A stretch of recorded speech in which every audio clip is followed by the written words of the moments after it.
Next up on our Wave 17 videos, we're going to take a look at the Romulan Vrax. This is actually one of the ones I was most looking forward to. It's about time we got another Valdore class. Anyway, we'll get right in and take a look. We have our standard Valdore dial. Exactly the same as the previous one, so no worries about mixing them up. And we have our Valdore class maneuver dial. As I said, exactly the same as the original. Got that one come about in there, which is kind of nice. Pretty standard maneuver dial by game terms nowadays. And we have our card for the named I.R.W. Vrax. 4 attack, 2 agility, 6 hull, 3 shield, 2 weapon upgrades, 2 crew upgrades for 30 points.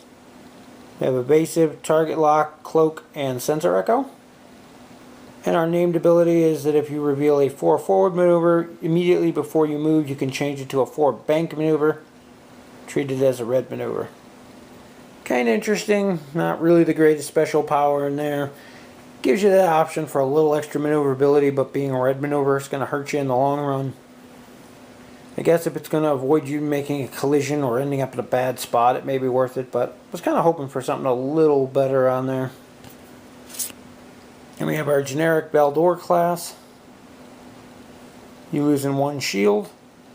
You're using 1 weapon upgrade for 28 points. And I think it's actually the exact same loadout as the previous Valdore classes. For captains, we have Suram. Captain skill is 6, 1 elite talent for 4 points. As an action, when attacking this round, during the roll attack dice step, if you're within range 1 of a friendly ship, set 1 of your attack dice on the result of your choice. This die cannot be re-rolled. Comes with a standard reminder token that you get to set a die for use with Soren. Next we have Valdore. Captain skill of 5, 1 elite talent for 3 points. As an action, each time you defend this round during the roll defense dice step, you may choose to roll 2 less defense dice. If you do, add a evasive to your roll. Basically, you're sacrificing 2 dice for a guaranteed evade. If you're only getting hit with a limited number of dice, it has its usefulness. The fact that you have to use a action for it's kind of hurtful. It is each time, so it can be used multiple times in a single turn, which is nice.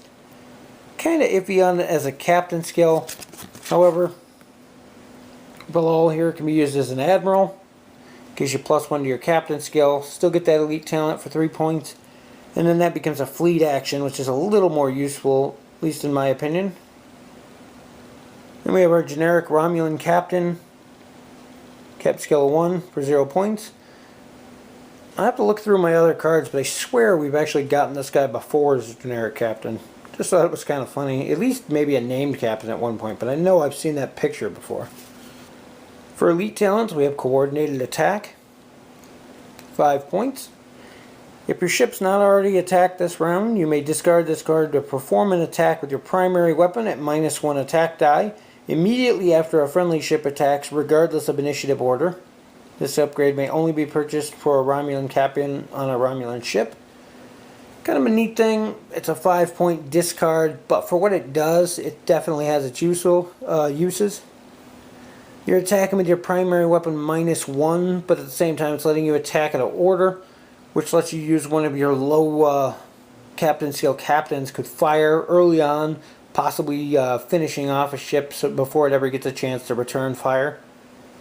Definitely has its uses. It's a little steep points wise, but there are worse ways to spend 5 points that aren't nearly as effective. So for crew we have Talora. 5 points. As an action, you can discard this card to target a ship at range 3. Discard 1 crew of your choice on the target ship. Little steep at 5 points, but at the same time, it has no requirements on if the ship is cloaked or not, if the ship has shields or not. So basically, it's letting you remove any 1 crewman off an opponent's ship. Definitely has usefulness to break some of those sick combos out there that the Dominion and the Federation can pull off with multiple crewmen. In situations, if you're running into that where it's being used a lot against you, then it's definitely worth taking her. Next we have Bridge Officer. for 3 points. When you're instructed to place time tokens on one of your weapon upgrades, place 1 less time token than required. The upgrade costs 2 extra points for any non-Romulan ship, and no ship can be equipped with more than 1 bridge officer upgrade. This goes into play with those new torpedoes that were released with this wave. Basically let you put 1 less counter on them so they rearm themselves in 1 turn faster. Definitely interesting if you're going to be using those new torpedoes. If you can spare the points, there's no reason not to take one.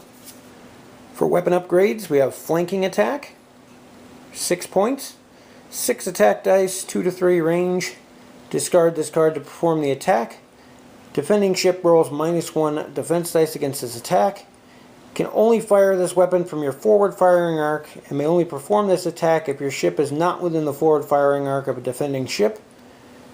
Kind of an interesting weapon there. 6 attacks, pretty strong. Combines well with the original Valdore as well as Captain Valdore. If you're outside their fire arc, you get the bonus. If you're, I believe that one was if you perform a green maneuver, you get a bonus. So you can really boost that up to some really disgusting numbers. I think the original Dideridex class had one where if you were coming out of cloak, you got the bonus as well. So lots of ways to bump that up, combine it with Denatra and things like that. You can do a really heavy attack with that. It is a discard, but at the same time, the possibility of giving you that nice killing blow, and they're rolling 1 less defense dice against it to begin with. Next we have plasma torpedoes for 5 points, 5 attack, range 1 to 2. As an attack, you spend your target lock and place 3 time tokens on this card. You can reroll any of your blank results 1 time, and it can be fired from your front or rear arc. Basically, it's a normal plasma torpedo with that new time token mechanic on there to have it auto reload. 3 time tokens seems to be the norm for them. You get your bridge officer that you can lower it down with, and there's some other cards and some of the other expansions that came out in this wave that can also reduce that down. Definitely a little bit more viable than a standard torpedo. Still not set on them, but we'll have to see where they go from here. Next we have Photon Torpedoes for 5 points. Attack value of 5, range 2 to 3. Again, spend your target lock and place 3 time tokens. You can convert one of your battle stations into a critical, and it can be fired from your front or rear arc. Standard Photon Torpedoes, again with that new time mechanic. These, as I've said in another video, are really good combined with high yield Photon Torpedoes, especially with the time mechanic that allows you to rearm them without spending the actions. You can worry about reacquiring your target lock and using other abilities while these are arming themselves. Definitely interesting. I'm still not sold on the torpedoes, but it's a much needed improvement. At least they're trying to do something for them. For the rest of our expansion here, we have our 3 shield tokens. Have our critical and auxiliary tokens here. Our reminder token for Captain Suran. We have an evasive and cloak token. A disable token. Target lock Y2 this time. Have our additional rules card for the time tokens and some of the newer tokens that actually aren't even out yet. And I went over them in the previous video for the Thunderchild, so check that out if you really want to know how those work. Then we have our additional rules card for the Admiral, as well as our Fleet Action and Admiral token. Mission this time around is the Basin Rift. Has an interesting new scenario on here where the enemy player gets 100 points, but it's a single ship. Basically, you're building a dreadnought. You know, all of your upgrade slots on the ship are counted double, so you can really arm it to the teeth. And then you're facing against 120 points of Romulans with 2 ships, one of which must be a Valdore, and then a Federation ship. The enemy ship gets a bunch of bonuses to boot to make it a little more powerful. Some extra abilities on the back there. And basically it comes down to an annihilation game. They really severely overpowered the Dreadnought though, to make it interesting. The ship is the same massive model. It's hard to get in frame here because it's so big. But it's actually the exact same model, but instead of the darker plastic, they've molded it out of an almost translucent green. It has a little bit of painting detail in there, but not much. It's pretty much just that base color. You can see, like, on the bottom of the engines here. There's a little bit of color. I've seen some people do some amazing things painting these so that they look like they're half cloaked because of the way the coloring is.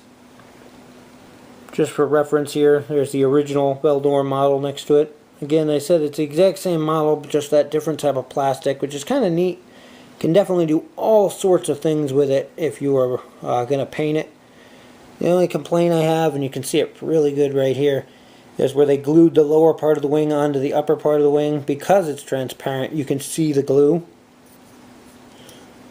which may not bother some people, but it does stand out. Maybe they should have used a different type of glue that didn't leave that whitening. And there we have our base for the Vrax. 90-degree front arc, no rear arc sadly. And the same for our generic Valdore class. Overall, it's a really cool expansion. Another great upgrade for the Romulans, as if they needed more. But definitely a welcome sight to see another Valdore on the field. We've been getting so many Valdore-types. I think I have like 5 now. So it's nice to have something different. It's one of my favorite ships that they have, so now I can run one less of the generic of the original and run one of these instead if I wanted to.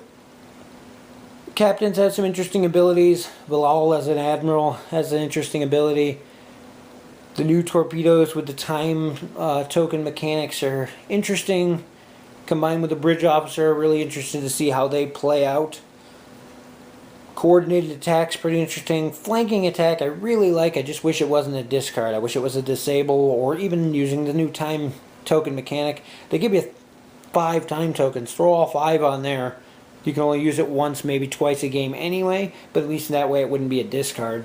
Seems like a missed opportunity there. A little disappointed in the ability on the named ship. I can see where it could have possible uses. Definitely if you pulled a maneuver, then somebody did something you weren't expecting. To keep yourself from ramming, you can do that turn, or to get somebody in a fire arc that you may have missed. Forward bank really doesn't turn too terribly much, so it's not going to do a heck of a lot, but does give you some options. The cost of an auxiliary is kind of where I'm disappointed with it. The mission's kind of cool. I know a lot of people love building dreadnought builds, so it really lets those players have their fun with their dreadnought and lets you build an interesting fleet to combat them. I think it's one of the first, there may be a couple others, but of all the expansions we have, it's the first one that requires a mixed fleet, where the one player must play a Romulan and Federation ships. So that's kind of interesting on there as well. As with the other previous ones, there's absolutely nothing in here that's a die-hard must-have, but lots of things that definitely could be useful in certain situations and well worth having if you're a Romulan player or just looking to add some new stuff. The new model's definitely cool. I don't think it's quite as cool as the cloaked model that came out of Gen Con last year, but definitely opens up a lot of possibilities for anyone with some skill painting to really make it stand out from your other Valdores. Anyway, that's pretty much it for this one, and we'll see you in the next video.